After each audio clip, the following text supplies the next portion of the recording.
Ako po si Lucio, tubong Sultan Kudarat, Mindanao. Hindi ko po alam kung mabibigyan ko ng hustisya ang kwentong ito sa pagsasalaysay ko sa inyo. Pero sana ay makarating ito sa mga tao, lalo na sa mga hindi naniniwala sa mga nilalang hanggang ngayon na patuloy pa ring naninira ng buhay. Nangyari po ito noong 1975 sa isang maliit na baryo sa paanan ng bundok, Sitio Tinago. Malapit sa bayan ng Isulan. Tahimik at simple lang ang pamumuhay namin doon. Halos lahat ay magsasaka. Ang iba naman ay umaasa sa panggagamot bilang hanap buhay. Isa sa pinakakilalang albularyo noon ay si Mang Teban. Si Mang Teban nasa edad 50. Mahaba ang kanyang buhok at puti ang halos lahat ng hibla. Hindi siya palangiti pero mabait. Lumaki siyang may kaalaman sa mga halamang gamot, orasyon at ritual. Hindi siya nakapagtapos ng pag-aaral, pero siya ang takbuhan ng buong baryo tuwing may sakit, nanganganak, o kapag may nakikitang kakaibang pangyayari. Mayroon din siyang dalawang kababata na albularyo din. Si Casimion, isang matandang tahimik ngunit matalas magmasid, at si Dario, mas batang kaunti kay Teban pero biyasa sa paghuli ng masamang espiritu. Noong Hunyo ng taong yon, may sunod-sunod na kaso ng pagkawala ng mga bata. Una ay ang 6 na taong gulang na anak ni Aling Marta. Isang gabi, natutulog sa banig, bigla na lang nawala sa tabi ng nanay niya. Wala ring bakas ng pagpasok o paglabas sa bahay. Sumunod ay isang matandang babae, si Lola Enga, na natagpuan sa loob ng kanilang bahay. Wala nang bituka ang tiyan at butas, at may bakas ng malalaking kuko sa dibdib. Laking gulat ng buong baryo, hindi ito karaniwang hayop. Kaya agad na tinawag ng mga tanod sina Mang Teban, Casimion at Dario. Hindi ito gawa ng tao. Walang magnanakaw na pupunit sa tiyan ng matanda. Tawag dito, panibagong gabunan. Teka, matagal nang walang mga yon. Nilipol na sila ng mga ninuno natin. Baka isa sa kanila ang nakaligtas. Nagsimula nang magbantay gabi-gabi ang 3 albularyo. Gumamit sila ng itlog na itim, buntot ng pagi, at mga dahon ng tawa-tawa at kalachuchi na sinabit sa mga pinto ng bahay. Pero kahit ganon, may bagong nabiktima kinabukasan. Si Mang Munding, isang lalaking bagong lipat sa baryo. Natagpuan ang katawan niya sa bukid, walang ulo. Isang gabi pa ang lumipas at nagsimulang kumalat ang takot sa buong baryo. Wala nang lumalabas sa gabi, kahit ang mga asong gala, bigla na lang nawawala.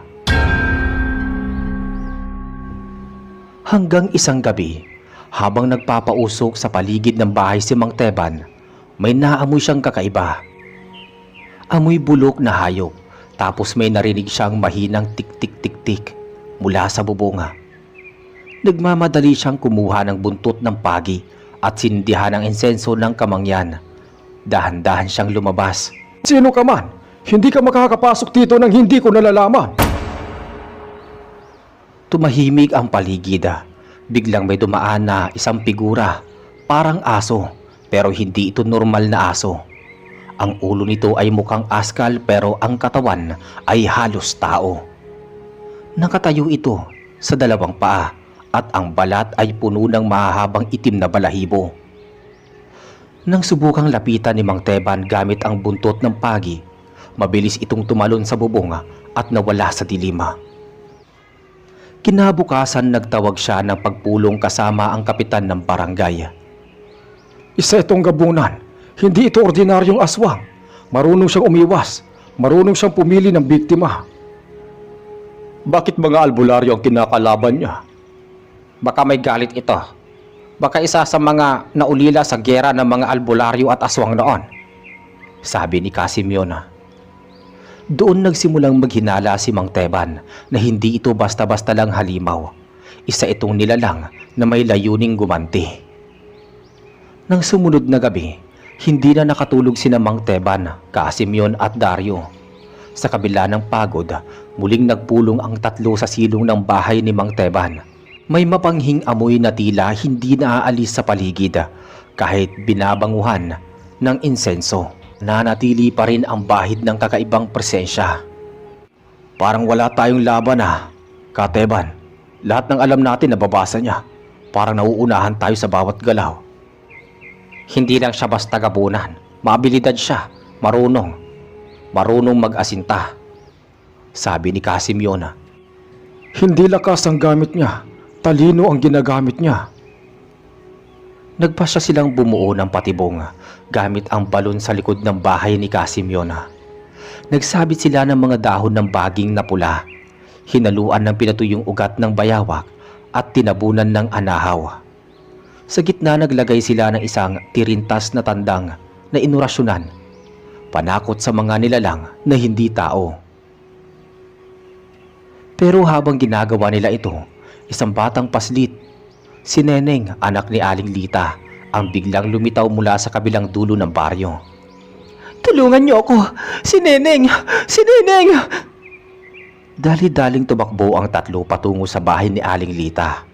Pagdating nila roon, nakita nila si Neneng nanginginig sa ilalim ng papag, hawak ang kanyang tiyan. "Tao siya, pero hindi siya tao. May mukha ng aso. Mang Teban, gusto niyang sunggaban si nanay. Ako raw ang isusunod niya." May mga kalmot sa dingding. Mababaw pero malalim ang bakas ng kuko. Parang sinadyang takutin para hindi agad patayin. Nagpakita na siya. Nilalaro tayo. Tayong tatlo ang gusto niya, pero inuunti-unti niya muna ang mga tao. Hindi sila nag-asaya ng oras. Muling nag-orasyon si Dario habang sina Mang Teban at Casim yun ay nagsabog ng dinikdik na ugat ng abngaw sa paligid ng bahay ni Aling Lita. Iyon ang panlaban sa aswang na nag-aanyong hayop. Lalo na't mukhang aso ang ulo ng nilalang na ito.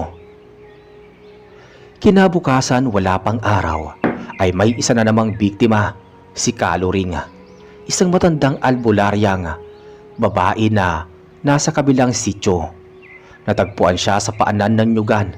Halos walang laman ang tiyan, parang sinipsip, hindi kinain. Sa tabi niya, may nakita ang mga tanod na balat ng ahas na pinilipit sa hugis ng tao.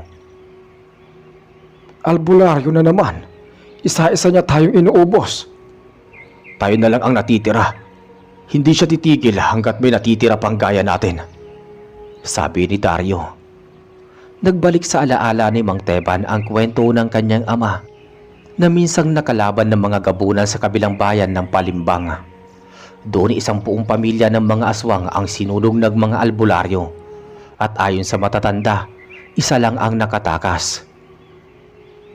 Gabi ng Hunyo 30, 1975, habang malamig ang hangin at tahimik ang paligid, may narinig ng mga sakal ng mga manok sa likod ng bahay ni Dario. Akala niya ay pusang ligaw lang. Lumabas siya, dala ang buntot ng pagi at ang kanyang banga ng asin. Pero paglabas niya, nakita niyang ang mga manok ay isa-isang nakatirik, nakalawit ang dila at may kagat sa leeg. Tumingin siya sa paligid. May puno ng langka, may figurang nakatayo. Matangkad, baluktot ang katawan, mabalahibo. Ang mukha ay may mahabang nguso. Parang taong askal ang mga mata nito'y pulang-pula at walang pilik. Ang hininga nito ay parang usok. Mabaho, matigas at mainit. "Ikaw ang pumatay kina Luring. Ano, lumapit ka rito kung di ka duwag," sabi ni Dario. Ngunit hindi ito lumapit. Tumalon sa bubungan, saka nawala. Dumating sina Mang Teban at Casim yun, dala ang mga pangontra. Nakita nila ang mga markang iniwan sa putikan. Malalim ang bakas, parang hindi talampakan ng tao, kundi paa ng hayop na may kuko. "Lumapit na siya. Baka sa susunod, isa sa atin ang susunod." Tayo ang pakay niya. Gusto niya makaganti at isa lang ang pwedeng matira sa laban na to. Kinabukasan, napagpasyahan ni Mang Teban na maghanda ng orasyon sa bagong buwan. isang sinaunang dasal na ginagamit ng mga albularyo para tawagin ang bantay na espiritu. Ito ang huling alas nila. Hindi nila ito ginagamit sa karaniwan dahil delikado. Kapag hindi mo napigil ang espiritu, pwede kang balikan. Sa loob ng kulob na kubo ni Casimyon, nagtirintas sila ng dahon ng banaba, lunas at langob. Binalot nila iyon sa tela na may dugo ng manok. Kapag hindi natin siya napatay bago sumapit ang kabilugan ng buwan, baka wala nang matira sa baryo natin. Huwag tayo magpatiuna. Siya ang puntahan natin. Alam niyo ba kung saan siya matatagpuan? Tumango si Mang Teban. May isang kuweba sa may paanan ng bundok, malapit sa abandonadong gilingan ng palay. Doon nagtutungo ang aswang kapag nagpapahinga. Habang papalapit na ang hating gabi, naglakad ang tatlo. Tahimik ang paligid, tanging lagaslas ng mga dahon at huni ng tuko ang maririnig. Paglapit nila sa kuweba, amoy bulok na laman ang lumalabas mula sa loob. May lumang sako sa may bungad, puno ng butong pantao. Sa paligid ng sako ay may nakapukot na balahibo. Itim, mahaba, kulot, parang balahibo ng aso. Biglang may tumalsik na figurang tumalbog mula sa loob ng kuweba. Nagpakita ang gabunan. Sa harap nila, buong anyo, tumayo ito. May katawang tao pero mas malaki, mas baluktot. Ang mukha ay tulad ng aso. May nguso na may laway at hindi tumitigil sa pagtulo. At mga matang parang ningas ng uling. Ang buong katawan ay balot ng makapal na balahibo. Mga albularyo, inubos niyo ang angkan ko. Ngayon kayo ang uubusin ko. Bakit hindi mo kami hinarap noon pa? Bakit mo kailangang pumatay ng mga inosente? Para makuha ko ang pansin nyo. Para iparamdam sa inyo ang sakit na ibinigay nyo sa pamilya ko. Hindi kami ang pumatay sa kanila. Mga ninuno namin ang may gawa nun. Lahi nyo pa rin. Lahi kong ginawang abo. Naglatag si Casimyon ng anting-anting sa lupa, habang si Mang Teban ay bumigkas ng dasal na lumang-luma na tinuturo pa ng kanyang lolo.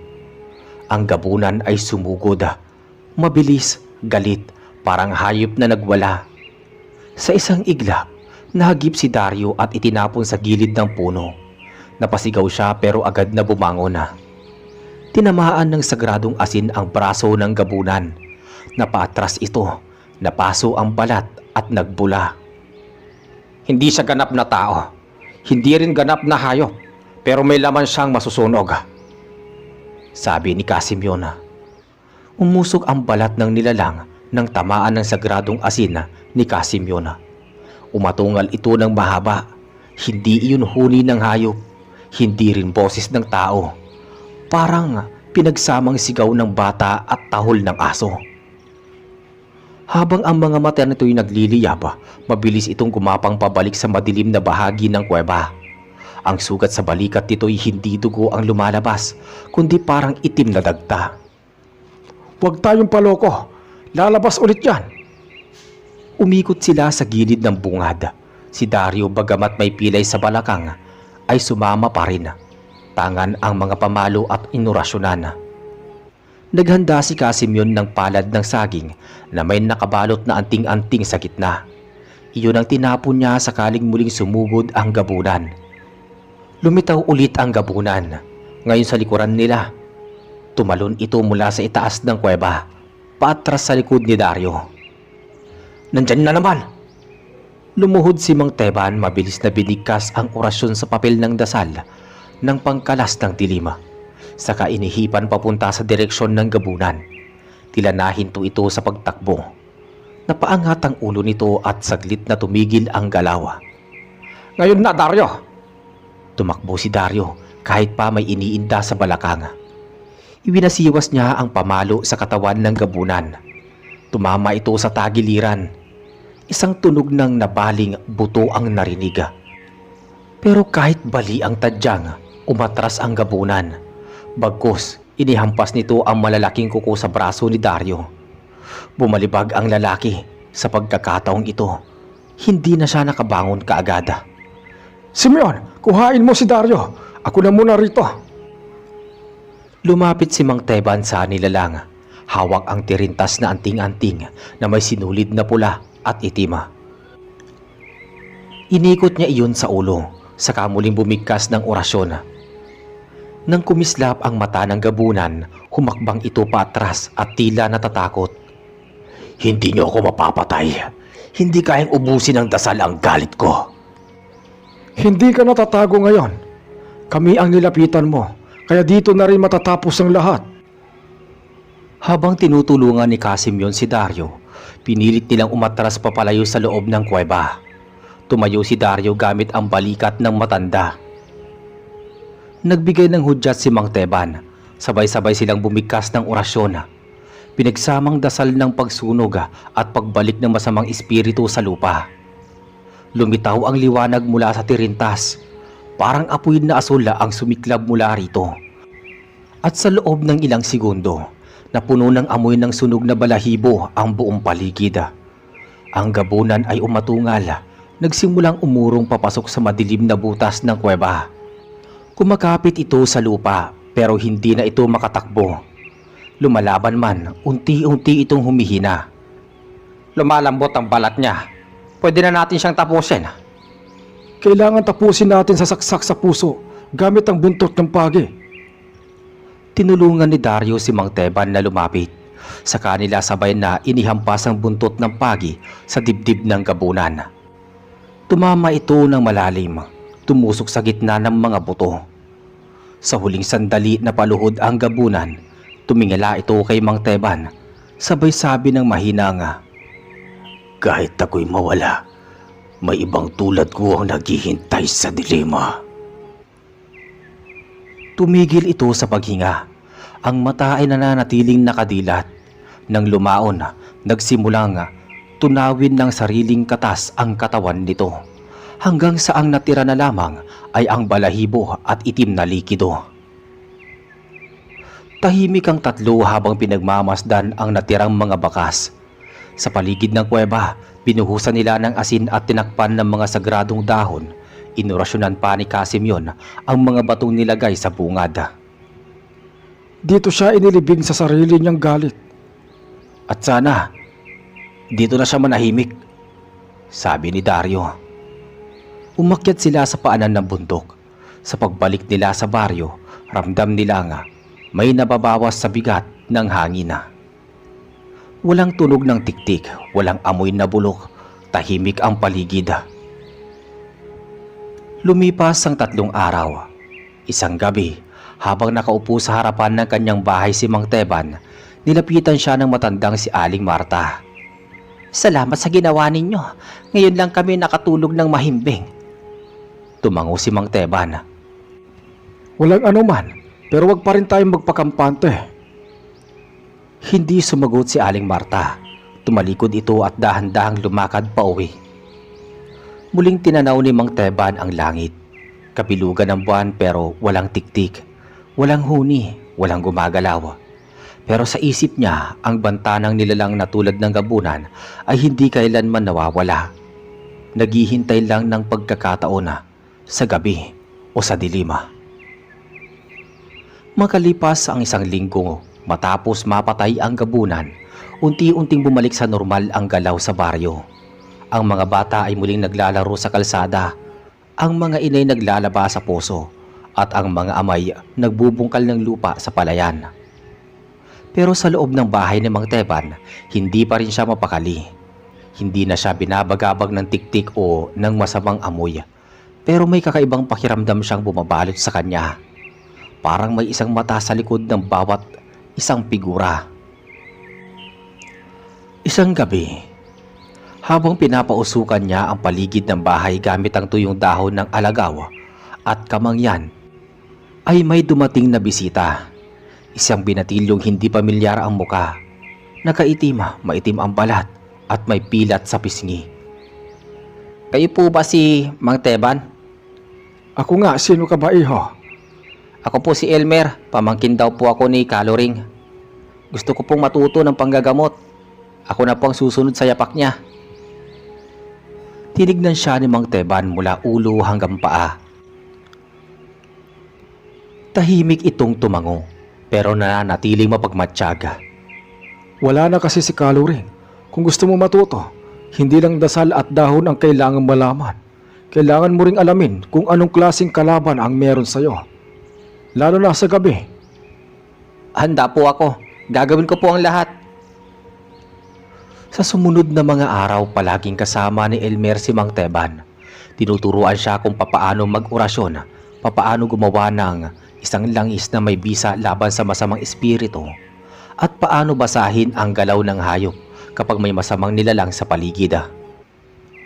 Minsan, pinapipitas siya ng dahon ng tawa-tawa sa likod ng bahay.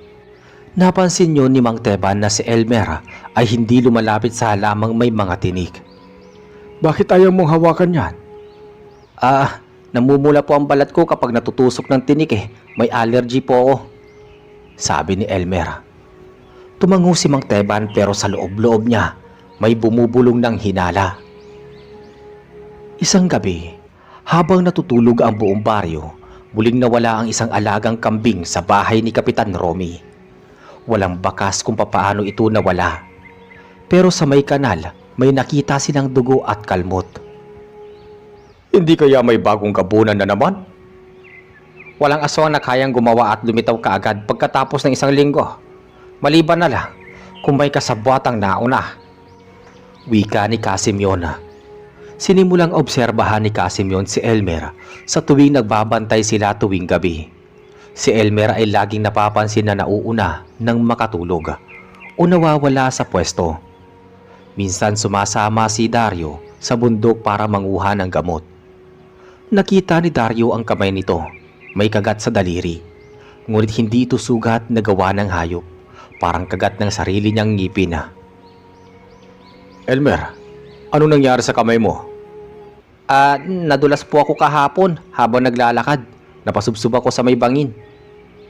Bangin? Saan bangin? Saan banda? Sa likod po ng kuweba kung saan napatay si... Natigilan si Elmer, agad siyang ngumiti.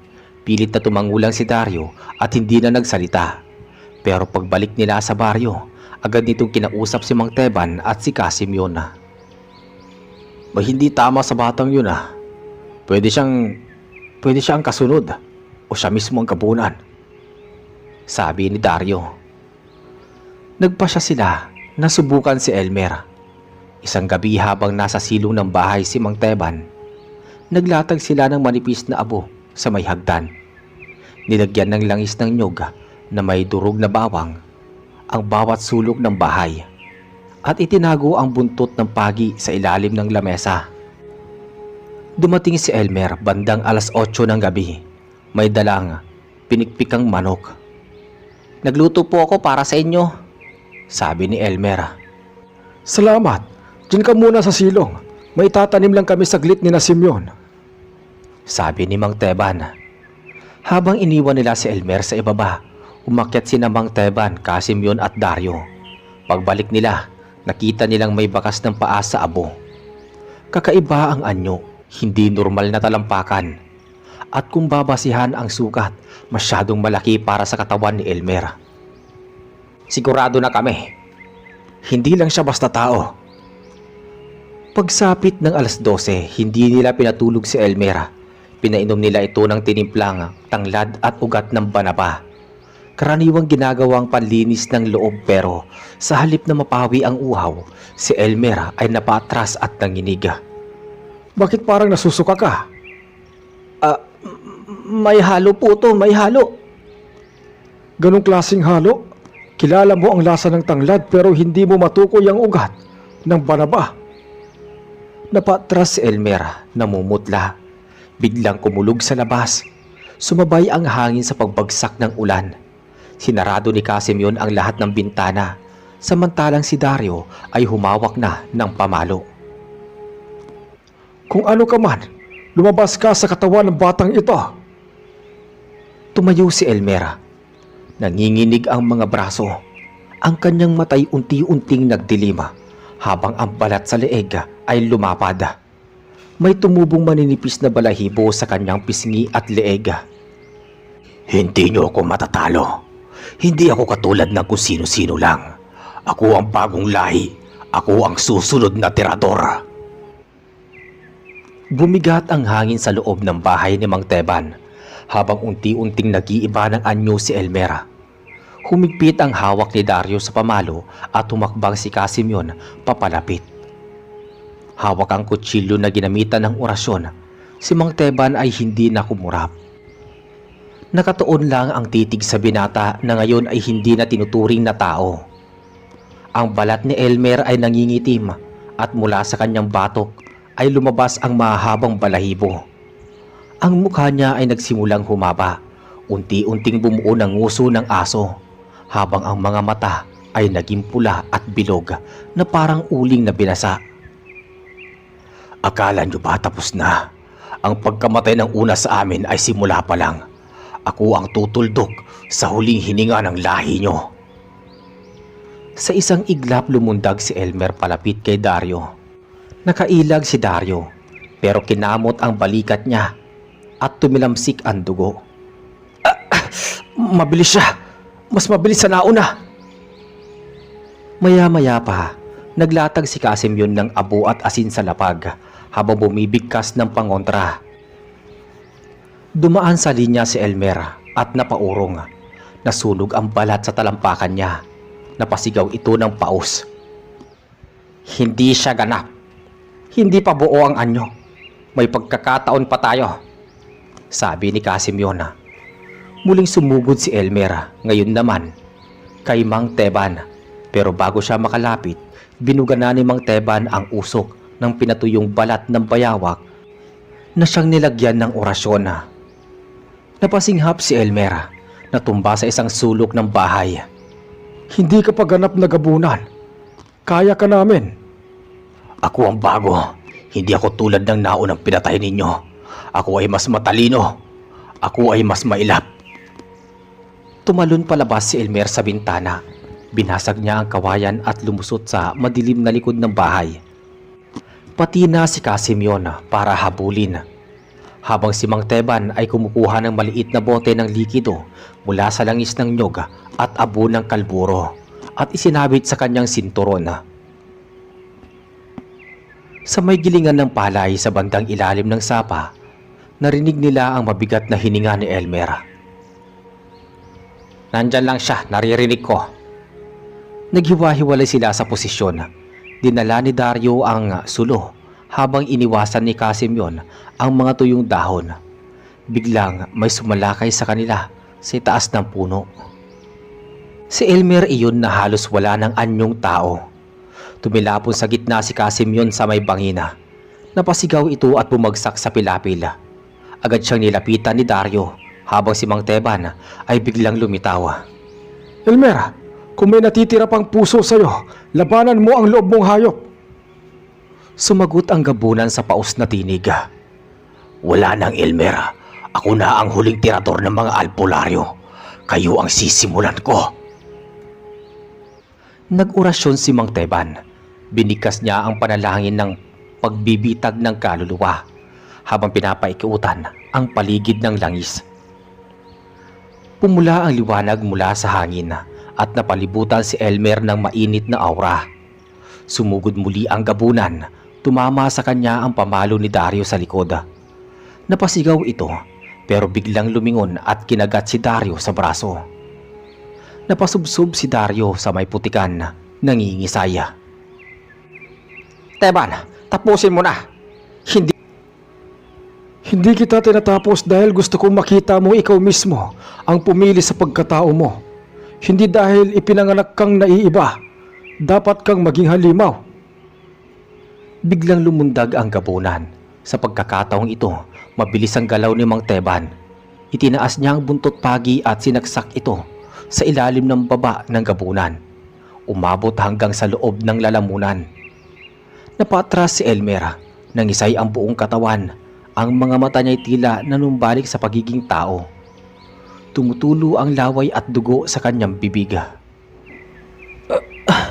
Hindi ko na alam kung sino ako, sabi ni Elmer na bumalik na sa dating anyo. Bumagsak ang gabunan sa lupa Unti-unting bumalik ang anyo nito sa pagiging si Elmer. Isang binatang gustong maging albularyo, gustong gumanti at gustong tanggapin. Nilapitan ni Casimyon ang katawan. Hawak ang sugatang tagiliran. Ibinulong niya kay Mang Teban. Baka hindi pa ito ang huli. Baka may kasunod pa. Kaya kailangan natin ng mga susunod sa yapak natin. Pero hindi sa galit, kundi sa panggagamot. Dumating ang ilang tanod. Dinala nila ang katawan ni Dario sa simbahan, kung saan ito ay isa sa ilalim sa dasal bago inilibing sa bundok. Malayo sa mga bahay yun, sa gilid ng sapa, kung saan wala masyadong dinadaanan. Kinabukasan muling lumamig ang hangin sa baryo, pero wala nang tiktik, wala na ring nawawalang bata o alagang hayop. Si Dario kahit may pilay ay bumalik sa panggagamot. Si Casimyon ay nagpapahinga na lang sa bahay. Si Mang Teban naman araw-araw ay nag-aalaga ng halamang gamot at nagtuturo sa mga batang nais matuto ng tunay na layunin ng isang albularyo. At sa bawat dapit hapon binubuksan ni Mang Teban ang isang lumang kwaderno puno ng orasyon, alamat at kwento ng mga nilalang na katulad ng gabunan. At bago niya isara ito, lagi niyang binabanggit ang isang salita. Mang Teban, magbantay ka. Lumipas ang mga buwan, tila naghilom na ang sugat sa baryo. Sa kabila ng mga takot na dinadaanan ng mga tao at pamilya, ang gabi ay hindi na kinatatakutan. Muling nagkaroon ng mga ilaw sa mga bintana, mga tanawan sa harap ng bahay, at tunog ng kuliglig sa palayan na walang kasamang pangamba. Si Dario, bagamat may sariling pilay at iniinda, ay hindi binitaw ang tungkulin. Patuloy siyang gumagamot ng may sakit gamit ang mga halamang pinagyaman ng kaalaman at karanasan. Si Casimyon, matapos ang ilang buwang pagpapahinga, ay nagsimulang magturo sa ilang kabataan sa baryo. Hindi lang tungkol sa panggagamot kundi pati na rin sa kahalagahan ng pananampalataya, malasakit at kabutihan. At si Mang Teban, tahimik na lamang na nagbabantay sa kanyang bakuran. Minsan ay naglalakad sa gabi, dala ang kanyang lampara at ang maliit na kwaderno ng orasyon. Hindi siya nagturo ng panibagong albularyo, hindi dahil wala nang nais matuto, kundi dahil sa natutunan niya sa karanasan kay Elmer. Isang gabi habang pinapatay niya ang apoy sa harap ng kanyang bahay, tumingala si Mang Teban sa langit. Kabilugan ng buwan, malinaw, walang ulan at tahimik. Tumindig siya sa kamahina ngunit buo ang loob na binigkas ang mga kataganga. Hindi lahat ng may lahi ng halimaw ay halimaw. Hindi lahat ng may lahi ng liwanag ay banal. Ang puso pa rin ang tunay na tagapili ng landas. Pagkatapos noon isinara niya ang pinto ng bahay at doon sa katahimikan ng gabi, nagtapos ang kwento ng isang gabunan na naging tirador at ng 3 albularyong pinilit ipaglaban ang tama sa gitna ng karimlan.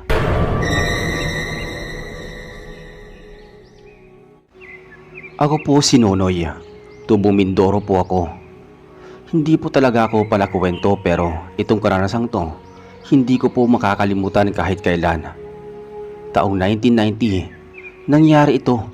Akala ko dati gawa-gawa lang yung kwento tungkol sa engkanto, maligno, o mga nilalang sa gubat. Pero nung gabing yon, napatunayan kong totoo pala talaga ang lahat ng yon. Gabi na noon mga 9:00 ng gabi. Galing ako ng bayan, pauwi na sana sa amin sa Bulalakaw. Sa parating Mindoro yon. Wala na halos masyadong biyahe sa ganoon oras. Nung may dumaang bus na may karatula na Bulalakaw, agad akong pumara. Pagbukas ng pinto, napansin ko kaagad yung driver. Malaki ang katawan, mukhang nasa 35 ang edad. Malinis ang gupit at matalas tumingin. Hindi ko lang talaga matukoy kung bakit parang may kakaiba sa aura niya. Parang ang lamig ng tingin pero nakangiti naman siya. Sabi ko sa akin sarili, baka pagod lang. Bulalakaw po. Sabi ko habang iniaabot ang bayad. Sige, sakay na. Sagot ng driver, sabay tango. Umupo ako sa bandang likuran. May ilang pang pasahero sa bus. Mga 5 lang kami lahat. Tahimik, wala masyadong nagsasalita. Hindi ko alam kung dahil sa oras o dahil parang lahat kami may nararamdamang hindi mapaliwanag. Mga ilang minuto na kaming bumabiyahe nang may sumakay sa isang waiting shed. Isang matanda, payat, puti ang buhok, may dalang supot na bayong at may hawak na baston. Sa San Jose. Sabi ng matanda. Sige po, tay. Sagot ulit ng driver. Pero sa pagkakataong to parang nagbago ang tono ng boses niya. Hindi na kasing lambing kanina. Parang nairita siya pero pinilit pa rin niyang ngumiti. Umupo si tatay sa may harap katapat ng pintuan. Hindi ko alam ang pangalan niya noon. Pero kalaunan nalaman ko na siya pala si Mang Teodoro. Isang albularyong kilala sa mga baryo-baryo sa amin. Habang tumatakbo ang bus, napansin kong pabalik-balik ang tingin ni Mang Teodoro sa amin sa may salamin kung saan kita ang muka ng driver. Tila may pinagmamasdan siya. Hindi siya kampante. Kita sa mata niyang may alam siya na hindi alam ng iba. Maya-maya naramdaman ko na parang ang tagal namin sa daan. Dapat kasi mga 1 oras lang ang biyahe namin pauwi. Pero parang halos 2 oras na kami at parang hindi na pamilyar sa aking paningin ang nadadaanan namin. Parang naliligaw tayo ha. Bulong ng pasaherong si Ernesto, isang lalaki na mukhang manggagawa. Nga wala namang ganitong daanan papuntang Bulalakaw. Dagdag pa ni Ligaya, isang dalagang pasahero na mukhang galing sa bayan. Biglang nagsalita ang matanda sa harap. Driver, saan mo ba kami dinadala? Ha? Hindi ito ang daan patungong Bulalakaw. Tahimik ang driver, walang sagot. Nang sumilip si Mang Teodoro sa may salamin, bigla niyang hinugot mula sa bayong ang tila maliit na bote ng langis. Saka binuksan iyon, inilagay niya sa hintuturo at ipinahid sa gilid ng mata. Ayan, mas malinaw na. Nang tingnan niya ulit ang driver, bigla siyang napatayo at sumigaw. Hindi ka tao. Nagulat kaming lahat. Lumingon kami sa kanya. Pero mas nagulat kami nang magsalita ang driver nang may ibang tono ang boses. Malalim, parang may alingaw-ngaw. Masyado kang pakialamero, matanda. Doon na kami nagsimulang matakot. Lalo na nung unti-unting nagbago ang itsura ng driver habang nasa manibela pa siya. Namumula ang mata, umiitim ang balat at parang may lumalabas na usok sa batok niya. Hindi ko mapaliwanag pero hindi na siya mukhang tao. Sabay-sabay kaming napasigaw. Teka, ano to? Para na! Pero hindi siya huminto. Bagkus lalong bumilis ang takbo ng bus. Wala na sa normal na daan. Kalsadang puno ng putik. Parang lubak-lubak pero may mga ilaw sa gilid na berde. Mga punong hindi ko mapaliwanag ang hugis. Pakiramdam ko, hindi kami nasa Mindoro. Hindi na ito mundo ng tao. Maya-maya pa, lumapit si Mang Teodoro sa gitna ng bus at sumigaw. Tumahimik kayong lahat. Ako nang bahala. Hinugot niya ang isang maliit na panyo mula sa kanyang bayong at iyon ay binuksan. Nasa loob ang ilang piraso ng dahon, pulang sinulid at maliit na krus. Binulungan niya ito at saka ipinahid sa isang piraso ng papela. Lumapit siya sa unahan at isinampal ito sa likod ng driver. Sa ngalan ng may kapal, bumalik ka sa pinanggalingan mo. Napahinto ang bus. Bigla ay parang natapon lahat sa kinauupuan. Humiyaw ang driver o yung nilalang na nakapaloob sa katawan niya. Umalingaw-ngaw sa buong paligid ang sigaw niyang parang hayop na nasusugatan. Unti-unting naglaho ang anyo niya hanggang sa wala na kami makita sa may manibela kundi usok lamang.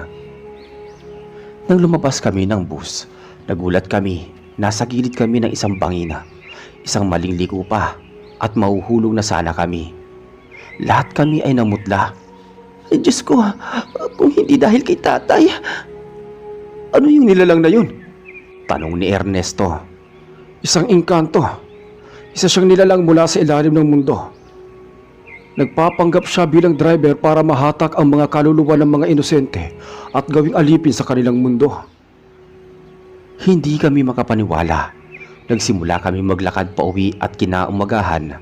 Sinundo na lang kami ng mga kamag-anak namin matapos tumawag si Mang Teodoro gamit ang radyo ng barangay. Pagkatapos namin makababa ng bus na muntikan ng sumadsad sa may bangina, wala kami nagawa kundi ang maglakad pa uwi. Madilim pa ang paligid, tanging liwanag ng buwan at gasera ni Mang Teodoro ang nagsisilbing gabay namin sa daan. Tahimik kaming lahat habang naglalakad. Ramdam pa rin ang kakaibang kaba sa dibdib. Si Ernesto na dating palatawa ay tahimik lang. Hawak-hawak ang isang sako ng gulay na tila biglang gumaan dahil sa takot. Si Ligaya naman, walang ibang ginawa kundi ang sumulyap-sulyap sa paligid. Parang inaalam kung sinusundan kami. Ako naman hindi ko alam kung ano ang iisipin. Parang hanggang ngayon, lumulutang pa rin ang diwa ko sa nakita ko kanina. Gusto kong sabihin na panaginip lang pero masyado itong totoo. Malapit na tayo sa kanto ng Sitio Maluya. Mula ron, may mga bahay na kumpare ko. Si Puldo, may radyo sila doon. Doon tayo hihingi ng saklolo. Tay, pasensya na po pero ano po bang klaseng engkanto yung nakita natin kanina? Huminto sandali si Mang Teodoro. Huminga siya ng malalim. Isa siyang tumao. Hindi basta multo o lamang lupa. Mas mataas ang uri nila. Marami na akong na-encounter ng mga nilalang pero ang klase niyang yon, kayang baguhin ang anyo at makahalubilo sa mga tao. Mas delikado yon.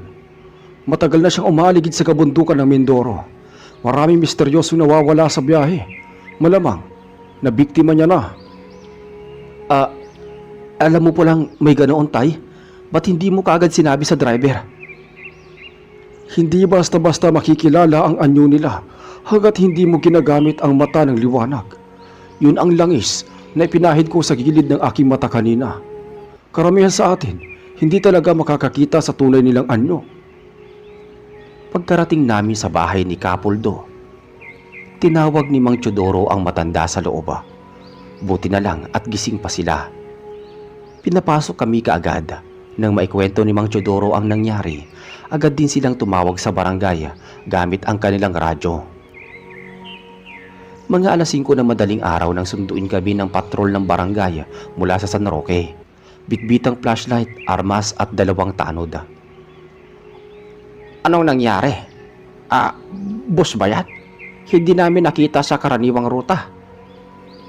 Hindi yan ordinaryong bus. Ginagamit yan ng mga nilalang para dakpin ang mga kaluluwa. Yung mismong katawan ng engkanto, naging driver. Pero yung bus, siya ang gumamit nun. Hindi galing dito yan. Dinala kami ng barangay pabalik sa sentro.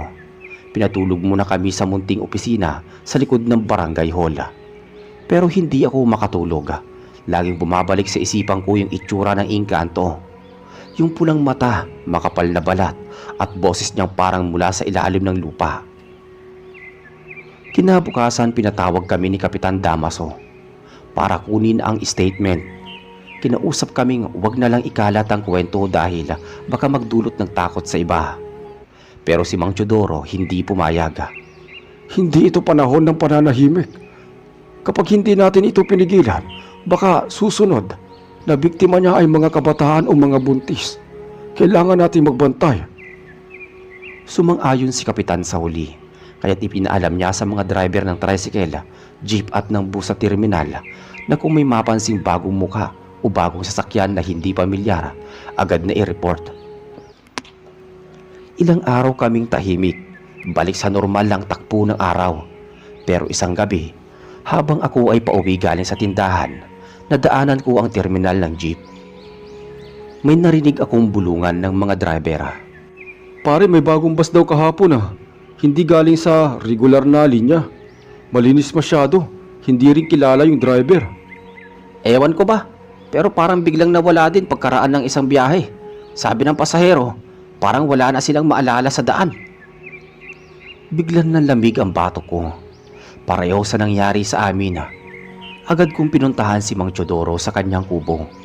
Napansin ko na nakalatag sa lamesa ang ilang mga dahon, langis at papela na may mga simbolo. Nakaupo siya sa isang sulok at tila may binubulong. Tay Teodoro, may panibagong bus daw na hindi kilala. Hindi raw alam ng pasahero kung saan dumadaan. Naramdaman ko na, hindi pa tapos ang pakay niya. Tumayo siya at nagsimulang mag-ayos ng mga gamit. Kailangan ko ng kasama, samahan mo ko. Puntahan natin ang lugar kung saan siya huling nakita. Hindi ko alam kung bakit ako kaagad pumayag, pero parang may nagtutulak sa akin na sumama.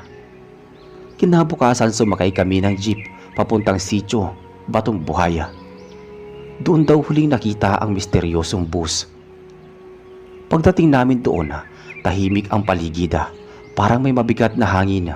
Hindi ko mapaliwanag kung bakit, pero pakiramdam ko'y parang may nakamasid sa amin. Narito siya. Nararamdaman ko ang kanyang enerhiya. Lumapit kami sa isang gulod na may matandang punong balete. Sa ilalim nito, may mga bakas ng gulong. Mga bakas ng malalaking gulong na hindi kasing liit ng jeep, pero hindi rin kasing lapad ng normal na bus.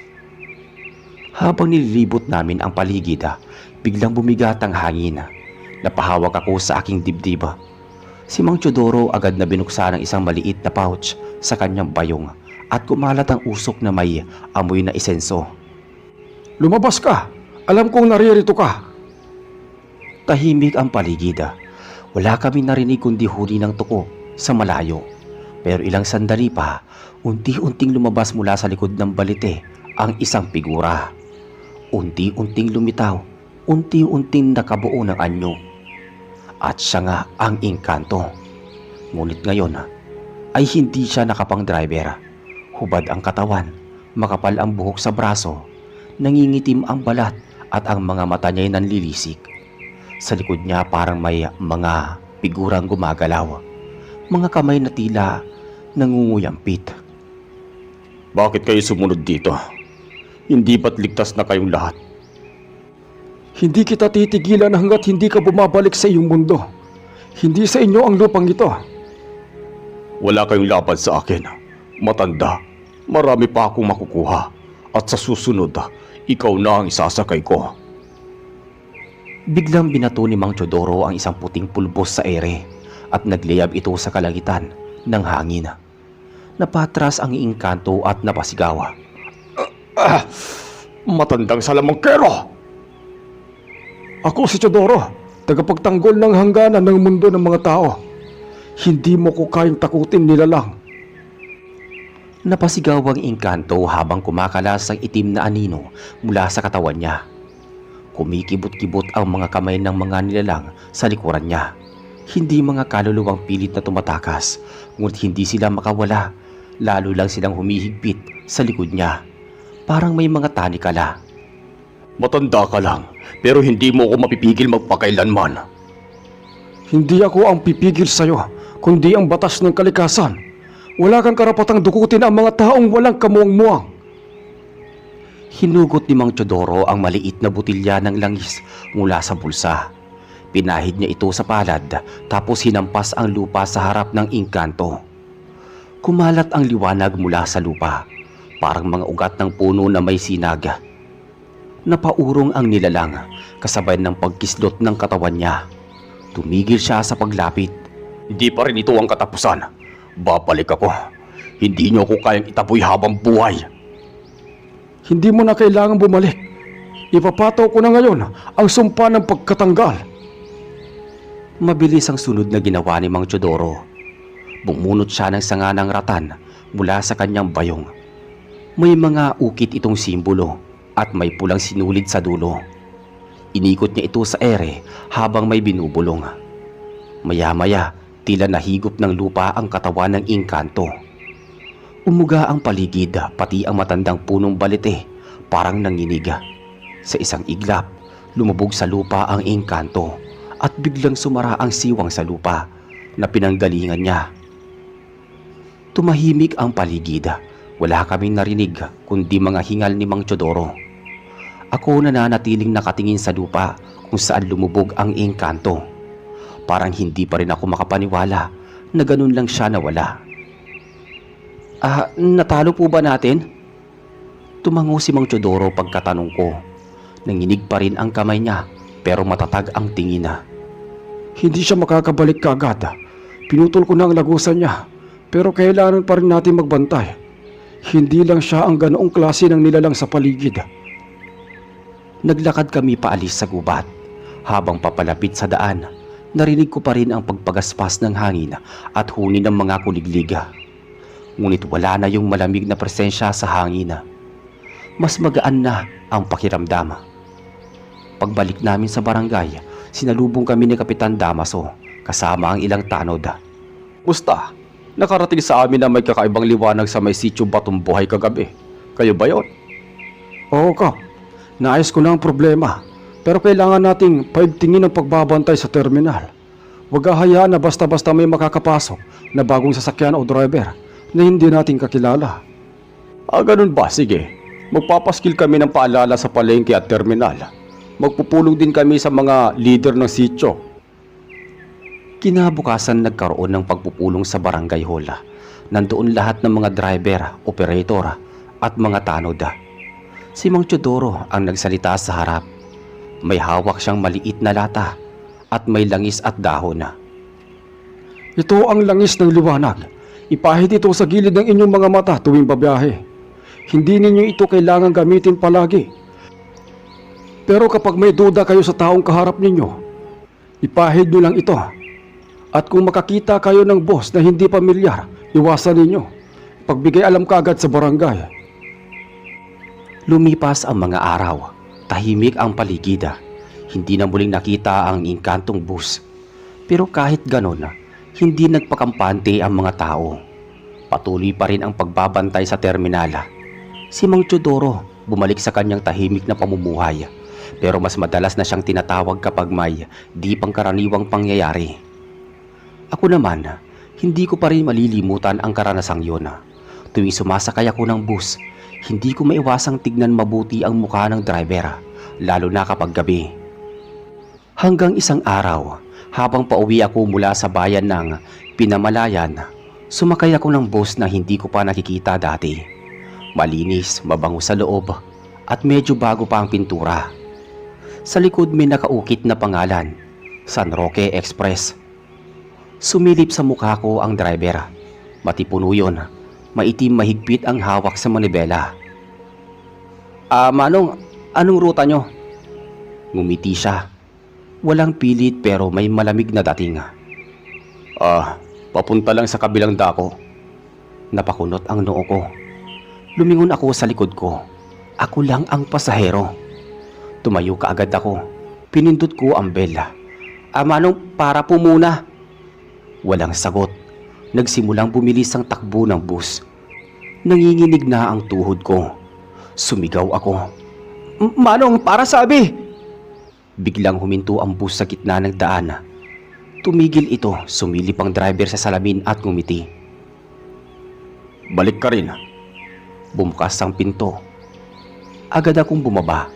Nang lumingon ako muli para tignan ang bus, wala na ito. Para akong naiwan sa gitna ng daan na walang saksi. Kinabukasan agad akong nagpunta kay Mang Teodoro. Iyon na yon. Hindi siya tuluyang nawala. Nakahanap siya ng bagong daan. Pero tandaan mo, kapag nagpakita siya ulit sa'yo, mas malakas na siya. Kailangan nating maging handa. Nang gabi ring iyon, hindi ako mapakali. Paulit-ulit kong iniisip ang itsura ng lalaking driver. Kahit anong pilit ko, hindi ko maaninag ng buo ang mukha niya. Pero malinaw pa rin sa akin ang boses niya, yung kakaibang ngiti niya na parang may ibig sabihin. Kinabukasan, maaga akong pumunta kay Mang Teodoro. Nakaupo siya sa ilalim ng puno ng mangga. May hinihiwang ugat na parang galing sa puno ng nyog. Tay Teodoro, nagpakita ulit siya? Napatingin siya sa akin. Agad niyang ibinaba ang hawak at tumayo. Oo, galing saan? Sa Pinamalayan, may bus akong nasakyan. Bago malinis, ako lang ang pasahero. Nang tignan ko kung saan ang biyahe niya, sabi niya papunta lang sa kabilang dako. Pagsilip ko sa likod, wala talagang ibang laman ng bus kundi ako lang. Umiling si Mang Teodoro at bumuntong hininga. Yan ang sinasabi ko. Hindi siya tuluyang nawala. Ang ginawa ko'y pansamantalang selyo lang. Pero may natitira pa siyang lakas. Ngayon gumawa siya ng panibagong lagusan. Ano pong ibig niyong sabihin, Tay? Kapag may tao siyang nadala ulit, mas malakas na siya. Kailangan natin siyang pigilan bago pa man siya muling makapagbiktima. Nag-ayos agad si Mang Teodoro. Nang gamit niya, kinuha niya ang kanyang lumang itak na baliko ang dulo. May itim na pulseras na nakatali sa hawakan.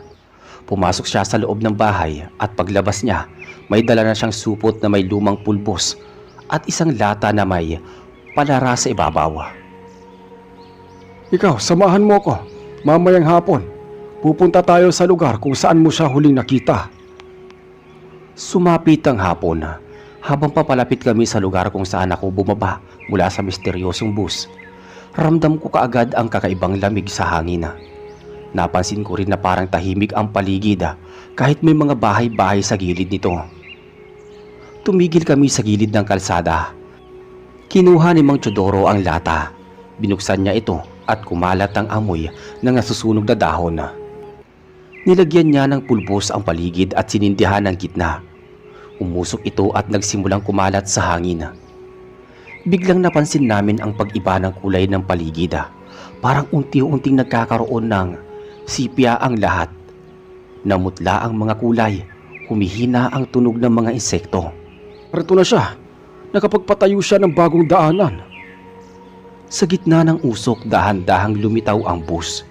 Wala itong tunog pero dahan-dahan itong umaandar sa gitna ng kalsada. Nakalagay sa harapan, San Roque Express. Parehong nakita ko kahapon.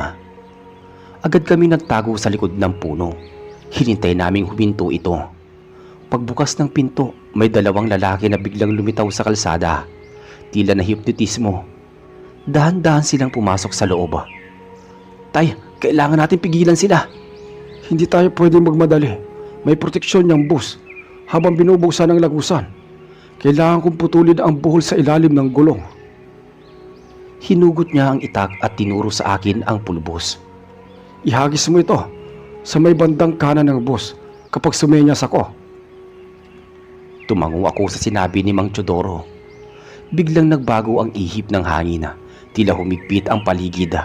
Para may presensyang pumapalibot sa amin. Nagsimulang umatras ang bus. Tila paalis. Sumenya si Mang Teodoro. Agad kong hinagis ang pulbos sa kanan. Sa isang iglap, bumigat ang hangin. Parang piniga ang paligid. Sabay pa noon na tumalon si Mang Teodoro mula sa pinagkukutaan namin at sinaksak ang lupa sa ilalim ng kanang gulong ng bus na yun. Tumunog ang bus. Hindi makina, pero mismong katawan nito. Umalingaw-ngaw ang isang sigaw ng isang nilalang na hindi tao. Nawang anyo ng engkanto sa loob. Wala na siyang suot na uniforme. Kulay putik ang balat niya, mahaba ang buhok at ang mga mata niya'y mapula. Palingon siya kay Mang Teodoro habang ang katawan niya ay unti-unting lumalabas sa harapan ng bus. Isa kang abala, matanda. Isa kang peste. At ikaw ay isang salot. Salot sa mga inosente. Hindi kita hayaang muling magdala ng tao sa mundo mo. Sa pagitan nila, tumindig ang apoy mula sa pulbos na ikinalat ko. Nabiyak ang lupa at mula doon lumitaw ang ugat na parang may tanikala at pumulupot sa paa ng nilalang. Lalaban ako! Lalaban ako! Tumalon ako mula sa pinagkukutaan. Humugot ng bote ng asin mula sa bayong ni Mang Teodoro at isinaboy ito sa katawan ng nilalang. Sumigaw ulit ang engkanto. Nagliyab ang balat niya. Umalingasaw ang amoy ng nasusunog na balahibo at usok. Ngayon, tapusin na natin to. Isinaksak ni Mang Teodoro ang itak sa gitna ng anino ng engkanto habang ako na may sabay na nagbuga ng pulbos sa hangin. Sumabog ang liwanag sa paligid. Napuno ng malakas na hangin ang lugar. Nakaramdam ako ng lakas Lakas na tila humahatak pababa sa kaluluwa ng engkanto. Isang huling sigaw ang binitawan niya bago siya tuluyang lamunin ng lupa. Pagbalik ng katahimikan, unti-unting nawala ang bus. Naibalik sa normal ang kulay ng paligid at ang dalawang lalaki na tila nahipnotismo na paupo sa gilid ng kalsada. Nanginginig pero buhaya. Tapos na ang lagusan niya, pero hindi pa ako panatag. May bakas pa ng presensya niya sa hangin. Baka may iniwang butil ng kanyang kapangyarihan. Makalipas ang ilang araw mula nang mawasak ang lagusan ng engkanto, tahimik na muling bumalik ang dating lugar. Wala na ang kakaibang lamig sa hangin at ang kalsadang dati ay tila may multong naghihintay ay muli nang naging daan ng mga karaniwang sasakyan. Pero si Mang Teodoro hindi tumigil sa pagbabantay. Araw-araw maaga siyang bumabangon para ikutin ang paligid. Dala ang kanyang itak at ang supot ng pulbos. Ako naman, naging mas mapagmasid na rin sa bawat bus na dumadaan. Sinisigurado ko kung may laman ba itong pasahero, kung may tsuper ba ito, o may aninong nakalagay lang talaga doon at hindi tao. Isang araw habang umiinom kami ng salabat sa ilalim ng puno ng mangga, napabuntong hininga si Mang Teodoro. Nonoy, tandaan mo, ang mga kagaya nun, hindi yan tuluyang nawawala. Parang sakit. Kapag pinabayaan, bumabalik. Kaya ang kaalaman, masyadong mahalaga. Kung hindi ako nakasabay noon sa bus, baka hindi na kayo nakabalik pa. Oo nga po tay. Hindi ko rin alam kung paano ko lalabanan yun kung wala kayo. Marami pang nilalang sa paligid na anyo na gaya natin. Pero hindi natin kauri. Marunong silang mag-anyo, marunong silang mambighani. Pero sa dulo, panlilin lang yan. Gagamitin ka at kukunin ka at isasama kung saan hindi ka makakabalik. Tumango ako habang pinagmamasdan ang langit. Ang araw ay papalubog na at ang anino ng mga puno ay humahaba na sa daan. Tila ba paalala ng dilim na darating pa lang. Lumipas ang ilang linggo, wala nang kakaibang pangyayari. Maging ang mga tsismosa sa kanto, balik na sa usapang sabong at tsuper na babaero.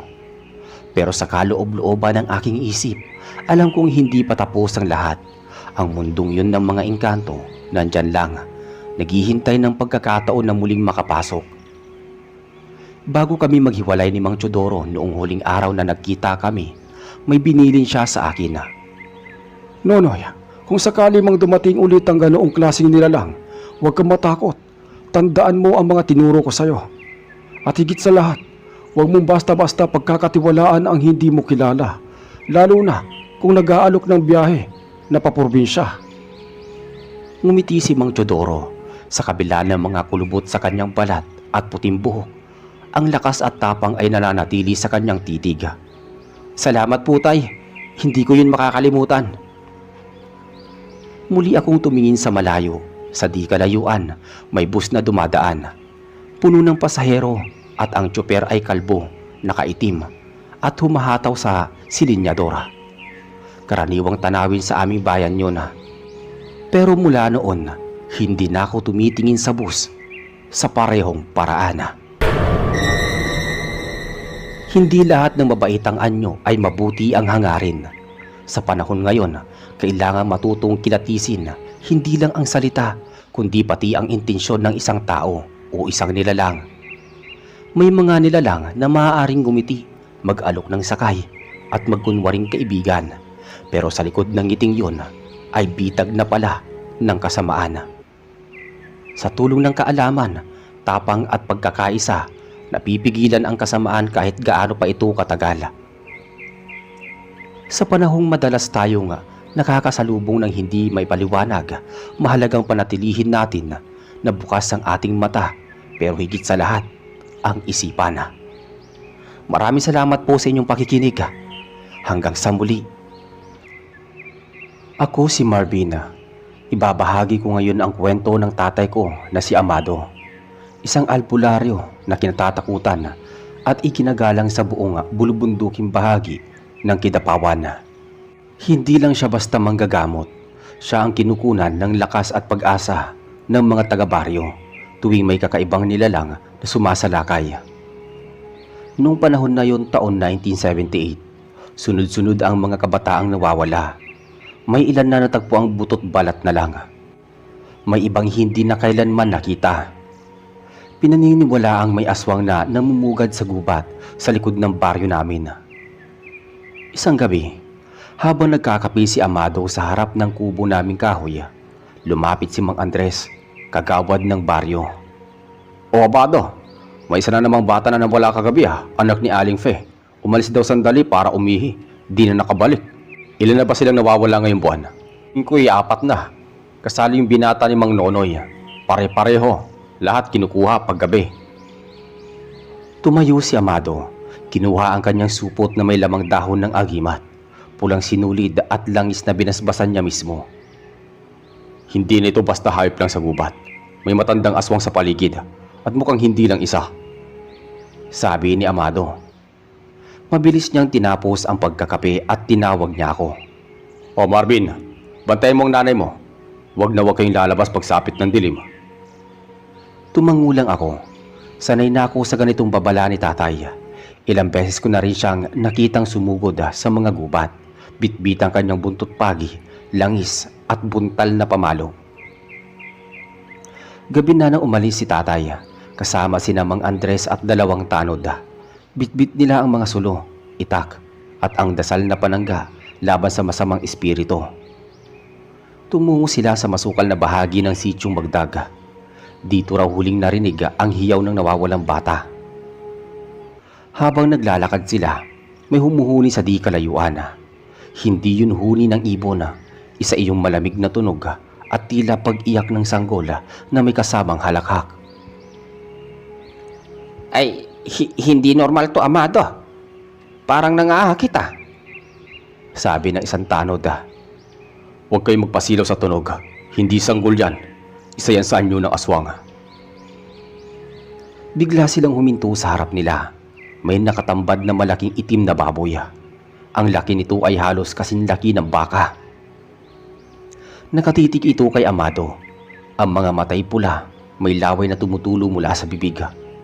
Teka, ano to? Hindi yan baboy. Yan ang anyo ng isa sa mga nilalang na bumibiktima sa atin. Agad nilang binuhusan ng langis ang buntal na pamalo, sabay bigkas ng isang orasyon. Sa ngalan ng liwanag at sangkap ng lupa, sunugin ang kadiliman. Isang mabilis na hampas ang pinakawalan ni tatay. Tumama iyon sa batok ng baboy. Natigilan ito sa sakit at sa harapan ng lahat, unti-unti itong nagbago ng anyo. Naging isang matandang babae yun. Hubad, may mahabang kuko at balat na kulubot. Bumula ang bibig nito at tinangkang umatras. Di mo ko kayang patayin, Amado. Magpabalik ako. Sabi ng nilalang. Ngunit bago pa ito makatakbo, isang tanod ang sumugod at sinaksak ito ng itak sa may dibdib. Napahandusay ang matanda sa damuhan. Kinabukasan kumalat ang balita sa buong baryo. Patay na raw ang matandang aswang, pero si Amado ay hindi pa natag. May iba pa. Hindi siya nag-iisa. Ang ganitong uri ng nilalang, palagi may kasamahan. At kung totoo ang kutob ko, mas malakas ang kasunod. Makalipas ang 2 gabi, may tumambad na bangkay ng kambing sa gitna ng kalsada. Wala itong laman loob, tuyo ang dugo, at sa tabi nito may marka ng paa, pero hindi paa ng tao at ni hayop, parang hugis kamay na may kuko. Amado, ito na naman. Sabi ni Mang Andres. Iyan daw mga tanod. Magbantay bawat kanto. Walang lalabas ng bahay kapag dilim na. Sabi naman ni Tatay Amado. Kinagabihan habang umiikot si tatay, may narinig siyang malalakas na kaluskos sa bubong ng isang bahay. Nang sumilip siya, may nakita siyang malaking itim na ibon. Hindi ito kalapating bundok, hindi rin uwak. Ang laki ng katawan ay halos kasing laki ng aso. Nang magtama ang mga mata nila, lumipad ito palayo sa bilis ng kidlat. Iyan ang pinuno nila. Dito na to. Ilang gabi ang lumipas, tahimik ang buong baryo. Ngunit hindi panatag si tatay. Alam niyang nagpapalakas lang ang kalaban. Isang umaga, dumating si Mang Felino, halatang hinihingal at pawis na pawis. Amado, si Lita, ang asawa ko nawawala. Agad na napatayo si tatay mula sa kinauupuan. Ano? Kailan pa? Gabi pagkagabi. Nakita ko siyang lumabas, sabi niya, sandali lang sa banyo sa likod. Tapos nun, hindi na bumalik. Nagmadaling pinuntahan ni tatay ang likod bahay ng mag-asawa. May bakas na mga kalmot sa pader at sa kawayan. May dugo sa lupa, pero hindi kalat kundi tila hinigop. Hinila siya, pero hindi binuhat ng tao. Ginapang siya palabas. Luminga si Amado sa kasinundan ang mga bakas papuntang gubat. Agad siya bumalik sa bahay at kinuha ang kanyang pamalo, langis at orasyon sa maliit na lalagyan. Bantayan niyo si Marvin at ang nanay niya. Ako nang bahalang susugod. Sabi ni tatay. Madilim ang langit, walang buwan at tahimik ang paligid. Mag-isa si tatay sa gitna ng kagubatan. Bitbit niya ang sulo at ang kanyang buntal na pamalo na may balot na pulang sinulid. Habang naglalakad siya, nakarinig siya ng mahinang halakhak. Kasunod nito ay amoy bulok na karne at bumigat ang ihip ng hangin. Pakiramdam niya may nakamasid sa kanya. Hindi mo ako maluloko. Lumitaw ka na! Sa likod ng isang punong nara, dahan-dahang lumitaw ang isang nilalang. Mahaba ang buhok nito, umaabot sa lupa, hubad, payat, pero mahaba ang dila na parang ahas. Ang mga kuko nito ay matutulis at ang mga matay purog puti. Ang tapang mo, Amado. Isa ka lang, pero lumapit ka sa pugad namin. Wala akong balak pakipag-ayos. Ibigay niyo si Lita o lulunurin ko kayo sa sariling dugo ninyo. Nag-inting ang katawan ng nilalang. Parang biglang lumaki at lumobo ang anyo nito. Tumalon papunta kay tatay. Pero sa isang iglap, pinalo siya ni tatay sa may hita. Umalingaw-ngaw ang sigaw ng nilalang. Iyan ang langis ng San Benito. Hindi ito ordinaryong pamalo. Sabi ni tatay. Nagtago sa dilim ang aswang. Humiyaw ng pagkalat-kalat. Sumagot ang 3 boses mula sa paligid. Tila may kasamahan pa. Napalingon si tatay. Tumalon mula sa may sanga. Isa pang nilalang na may anyo ng itim na pusa, pero may pakpak. Sinugod siya mula sa likod. Mabilis na umikot si tatay at hinampas ang pamalo sa may hangin. Sumalpok ito sa mukha ng pusa at lumagapak ito sa lupa. Hindi na nag-aksaya ng oras si tatay. Pinagpapalo niya ang 2 nilalang hanggang sa tila matunaw ang mga balat ng mga ito at sumingaw sa lupa at nag-iwan ng amoy na masangsang. Pagkatapos ng laban, nakita niya si Lita, nakatali sa puno, nanginginig pero buhay. Kinabukasan bumalik si Tatay Amado kasama si Lita. Tumutulo ang luha ni Mang Felino habang yakap ang asawa. Mahal ko, buti maayos ka. Sabi ni Mang Felino. Pinagpasapasahan nila ang dugo ko, pero may isa hindi pa nagpapakita. Hindi ko pa siya nakikita, pero parang siya ang pinuno nila. Sabi naman ni Lita. Tumahimik si Amado, hawak pa rin niya ang kanyang pamalo habang nakatingin sa direksyon ng bundok. Lumipas ang mga araw, muling nanahimik ang paligid. Walang batang nawawala, walang hayop na pinapatay, pero may mga kasabihan. May itim na ibong palaging dumadapo sa may bubungan ng simbahan. Tuwing madaling araw, nakita rin daw ito sa tabi ng ilog.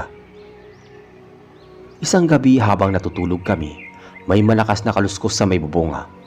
Napabalikwa si Tatay Amado at kinuha ang buntal. Tumingin siya sa amin. Dito lang kayo, huwag kayong lalabas. Umakyat siya sa may bubunga. Dahan-dahan ang bawat hakbang. Pagdating niya sa taas, nakita niya ang isang malaking ibong itim. Mahaba ang tuka, pulang-pula ang mga mata, Nakatingin ito kay Tatay Amado. Hindi mo ko tinatantanan. Demonyo ka. Nang magsalita si Tatay Amado, biglang nagbago ng anyo ang ibon. Naging isang lalaki, matangkad, nakasuot ng itim at may balat na parang sunog. Ako si Inkal. Matagal na akong nagmamasid sa iyo, Amado. Ilang taon mo nang pinapatay ang lahi namin. Dahil kayo halimaw, hindi nyo binibigyan ng halaga ang buhay ng tao. Kailangan namin mabuhay. At ang laman ng tao ay pagkain namin. Nagpalitan ng tingin ang dalawa. Biglang sumugod si Inkal. Bumagsak silang pareho mula sa may bubunga. Sa lupa nagtagisan sila ng lakas. Si Tatay Amado, gamit ang kanyang pamalo, ay walang humpay sa pagpalo. Ang naturang nilalang, mabilis at matalim ang mga kuko. Dumugo ang braso ni Tatay, pero hindi siya bumitaw. Biglang binuhusan ni Tatay Amado ng langis ang agimat, ang kamay niya at sinampal iyon sa may mukha ng nilalang. Napasigaw ito sa sobrang sakit. Lumabas ang usok sa mukha ng nilalang. Wala kang alam sa totoong lakas namin. Biglang tumalon ng aswang sa may hangin at naging ibon. Lumipad ito palayo. Duguan pero buhay pa. Kinabukasan dumalaw sa bahay si Mang Andres. Amado, hindi mo ba nasundan kagabi? Babalik siya. Hindi matatapos to hanggat hindi siya tuluyang nawawala. Sabi ni Tatay Amado. Handa kaming tumulong kung kailangan. Pag bumalik siya, hindi lang ako ang pakay niya. Lahat tayo. Kaya pagdasal ninyo ang baryo at maganda kayo. Lumipas ang 2 linggo. Tila tahimik ang paligid. Pero si Tatay Amado ay hindi nananahimik. Araw-araw siyang lumilibot sa mga gilid ng baryo. Nakikinig sa bulungan ng hangin. Nagbabantay sa mga bakas na maaaring iwan ng kalaban. Isang gabi habang binubuo niya ang bagong langis na panangga sa silong ng bahay, lumapit si Aling Rosa, isang matandang babae mula sa kabilang purok. Amado, may nakita akong kakaiba sa sapa kagabi. May babaeng hubot-hubat, nakalubog sa tubig. Ang mata niya puting-puti. Nang mapansin akong nanonood, tumawa ito at lumubog bigla. Tumayo si Tatay Amado at kinuha ang lumang mapa ng baryo. Yung sapa sa may dulong bahagi ng Sitio Malungon? Oo, doon nga. Akala ko multo lang pero naalala ko ang mga kwento mo. Tumango si Tatay Amado.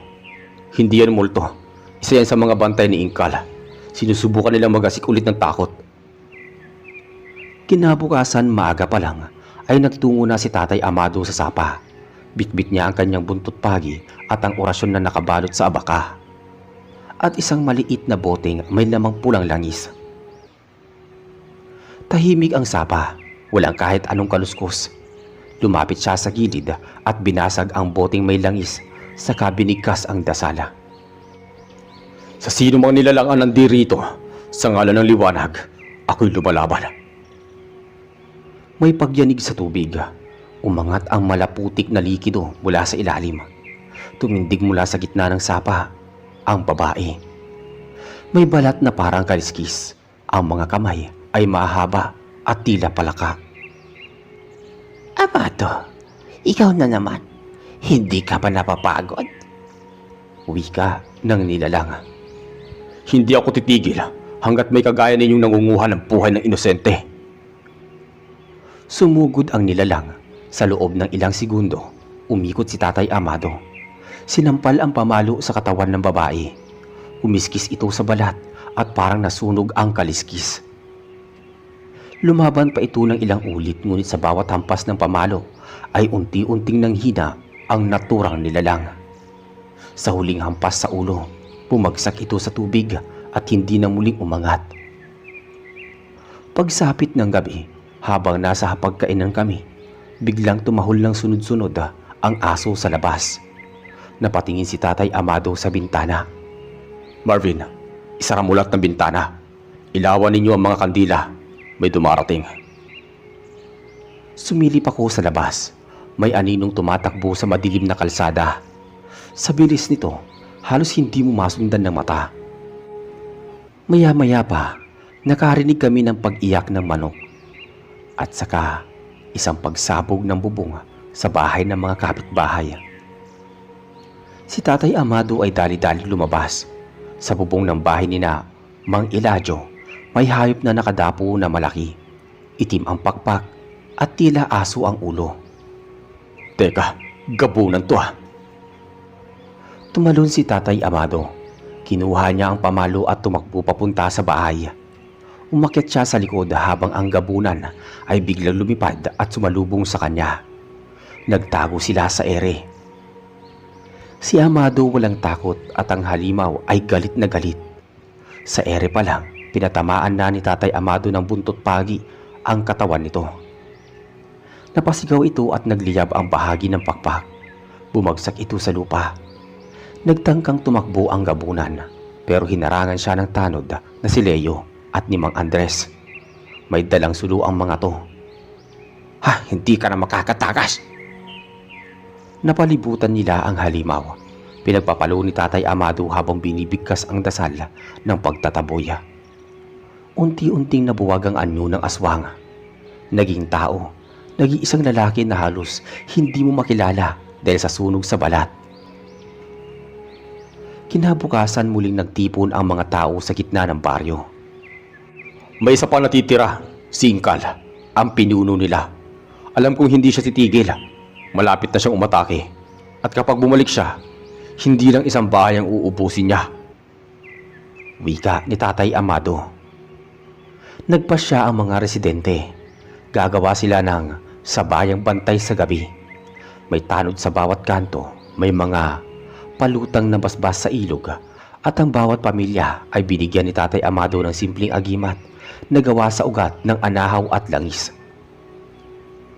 3 gabi ang lumipas, walang nangyayari. Akala ng ilan, tapos na. Pero si Tatay Amado, hindi bumibitaw. Ika-4 na gabi, habang may bantay sa bawat sulok, may narinig na huni ng uwak. Isa lang yun pero paulit-ulit. Sa unay sa bubonga, hanggang sa lumipat sa bawat bubonga ng bahay. Sumilip si Tatay Amado sa may labas. Nandyan na ang demonyo. Naglakad siya sa gitna ng baryo. Tahimik, bitbit ang buntot pagi. May paldang pulang sinulid sa hawakan at ang orasyon na isinuksok sa may bewang. Sa harap niya, dahan-dahang lumitaw si Inkal. Nakaitim ito, payat. Ang mata ay tila walang kaluluwa. Nandito ako, Amado. At sa gabing to, isa lang sa atin ang mamamaalam. Walang alinlangan si Tatay Amado. Tumakbo siya. Inihampas ang pamalo kay Inkal. Pero napakabilis ng kalaban. Umiwas ito. Sinipa si Tatay sa may tagiliran. Napaluhod siya. Ngunit hindi siya bumitaw. Tumayo siyang muli. Umikot at hinagis ang langis sa mukha ng kalaban. Umatras si Inkal, napasigaw sa sobrang sakit. Sa isang iglap, nagpalit ito ng anyo. Naging itim na baboy. Tumakbo. Pagkatapos ay naging malaking itim na uwak at lumipad ito. Pero hindi tinantanan ni Tatay. Habang lumilipad ang nilalang, tinamaan ito ng orasyong ibinuga ni Tatay Amado mula sa ginamit niyang tubig na binindisyonan. Tumama ito sa pakpak at bumagsak si Inkal sa lupa. Nagpalit ulit ito ng anyo. Naging tao ulit at duguan. Hindi pa rin sapat ang lakas mo. Sabi niya. Ang lakas ko, hindi lang sa agimat. Huling hampas ni Tatay Amado, sabay bigkas ng orasyon. Sa liwanag ng araw, sa lakas ng lupa, sa lakas ng dugo ng aking mga ninuno, umalis ka sa mundong ito, demonyo ka. Tumili si Inkal, nagliyab ang buong katawan at natunaw na parang abo. Nang natunaw ang katawan ng nilalang, saglit lang na natahimik ang buong baryo. Wala na ni isang ihip ng hangin. Tila pati ang mga insekto sa may damuhan ay natigilan. Napatayo si Amado. Hawak pa rin ang kanyang pamalo. Maya-maya pa'y nagsilabasan ang mga tao sa baryo. Sina Mang Andres, Tanod Leo at maging si Mang Filino. Lahat ay may dalang sulo. Pumalibot sila sa kinaroroonan ni Tatay Amado.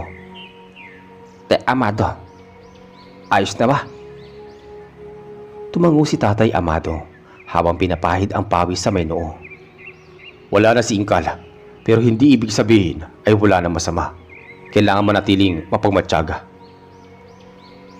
Lumapit ako at ang aking nanay. Niyakap po si tatay ng mahigpit. Akala ko mawawala ka na, tay. Hinaplos niya ang ulo ko. Pag may masamang kailangang harapin, hindi ako uurong anak, lalo na para sa inyo. Lumipas ang mga araw. Sa kauna-unahang pagkakataon na naging tahimik ang buong baryo. Wala nang mga nawawala, wala nang bangkay ng hayop sa may kalsada, at wala na ring itim na ibon na nagpaparamdam sa bubungan ng simbahan. Nagpasalamat si Aling Rosa kay tatay, pati si Aling Fe na nawalan ng anak noong mga unang gabi ng Kalbaryo.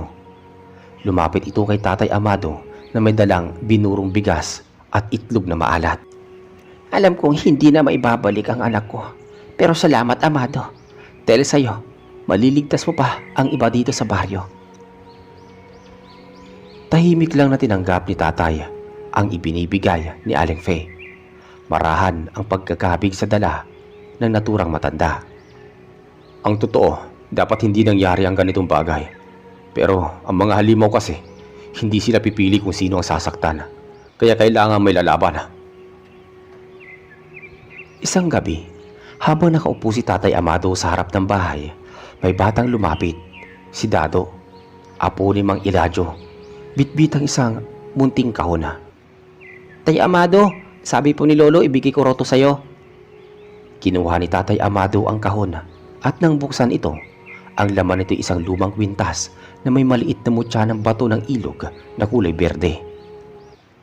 Ito yung ginagamit ko nung una akong nakaengkwentro sa isang aswang. Matagal na panahon na. Bakit? Bakit nasa amin po yan, Tatay Amado? Sabi ni Dado. Iniwan ko to noon kay Eladio bilang panangga. Ngayon ligtas na ang baryo, ibinalik niya na. Pinatong ni Tatay Amado ang kamay sa ulo ni Dado. Pag lumaki ka na bata, dapat alam mong pwedeng ipaglaban ng tama kahit gaano kahirap. Sabi ni Tatay. Habang patuloy ang pamumuhay ng mga taga-baryo, si Tatay Amado ay unti-unting nag-iiba ng galaw. Hindi na siya madalas lumalabas, pero kada gabi, bago matulog, pinapahiran pa rin niya ng langis ang mga bintana. Pinapalitan ang pulang sinulid sa may pintuan at binibigkasan ng orasyon. Alam niya ang katahimikan ay hindi palaging tanda ng katiwasayan. Para kay Tatay Amado, ang panganib ay pwedeng bumalik sa iba't ibang muka. Hindi lang sa aswang, kundi minsan sa anyo ng pagkakalimot at pagiging kampante. Isang buwan matapos ang huling engkwentro kay Ingkala, unti-unting bumalik sa normal ang takbo ng buhay sa baryo. Ang mga batay muling nakakapaglaro sa kalsada at ang mga matatanda ay abala sa pagsasaing at paglalako. At ang mga tanod ay muli nang nagbabantay, hindi para sa halimaw, kundi labanan sa karaniwang gulo ng pamayanan. Pero si Tatay Amado, kahit anong katahimikan ng paligid, hindi nawawala sa kanya ang palaging maging alerto. Kahit walang kalaban sa paligid, patuloy pa rin siyang nagbabantay. Tahimik lang, hindi nagyayabang, hindi nagpapakita ng pagod. Minsan, habang nagwawali siya sa harap ng bahay, lumapit si Mang Andres. Amado, kung hindi dahil sa'yo baka wala na kami ngayon. Pati yung mga batang may kinabukasan, baka kinain na ng aswang. Tinapik siya sa balikat ni Tatay Amado. Di ako nag-iisa sa laban, Andres. Pagsama-samang tao, kahit gaano karami pang aswang, pwede silang mapigilan. Lumapit ako noon, hawak ang lumang pamalo ni tatay. Pinasilip niya sa akin kung paano ito ginagamit, kung saan itinatali ang pulang sinulid at kung paano bigkasin ang simpleng dasal para sa proteksyon. Hindi lang to armas, anak, Marvin. Alaala to ng lahat ng pakikipaglabang ko. Tumango ako sa sinabi ni tatay. Tahimik kong tinanggap iyon. Lumipas pa ang maraming taon na nagsimulang tumanda si Tatay Amado. Nabawasan ang lakas, naging madalang ang paglalakad niya sa palibot. Pero ang kanyang presensya sa baryo ay nananatiling matibay. Kahit ang bagong tanod, ang mga bagong kabataan, lahat ay nagpapasalamat sa kanya. Hanggang dumating sa araw na si Tatay Amado ay pumanaw sa payapang paraan. Hindi sa digmaan, hindi sa kamay ng halimaw, kundi sa sariling higaan habang hawak ang pamalo at rosaryo sa kabilang kamay. Buong baryo ang dumalo sa libing. Ang mga matatandang dati niyang tinutulungan, ang mga batang minsang iniligtas niya, pati ang mga hindi niya naisalba pero kailan may di niya nakalimutang ipagdasala. Naiwan sa akin ang kanyang pamalo at sa bawat taon na lumilipas, ipinapasa ko rin ang aral at ang kuwento ni Tatay Amado sa mga batang aking nakikilala at natuturuan. Ang tunay na lakas ay hindi nasusukat sa lakas ng bisig o tapang sa pakikipaglaban. Mas mahalaga ang paninindigan, malasakit sa kapwa at paniniwala na ang kasamaan, gaano man kadilim, kayang labanan kung ang tao'y magkaisa at hindi basta susuko. Ang kwentong ito ni Tatay Amado ay paalala na ang kabayanihan ay hindi kailangang malakas ang katawan. Sapat ang matibay na puso at tapang ng loob para ipaglaban ang tama. At sa bawat panahon, lagi may bagong albularyo, bagong tagapagbantay na handang humarap sa anumang kampo ng kadiliman. Maraming salamat po sa inyong pakikinig. Hanggang sa muli, mag-iingat po kayo palagi.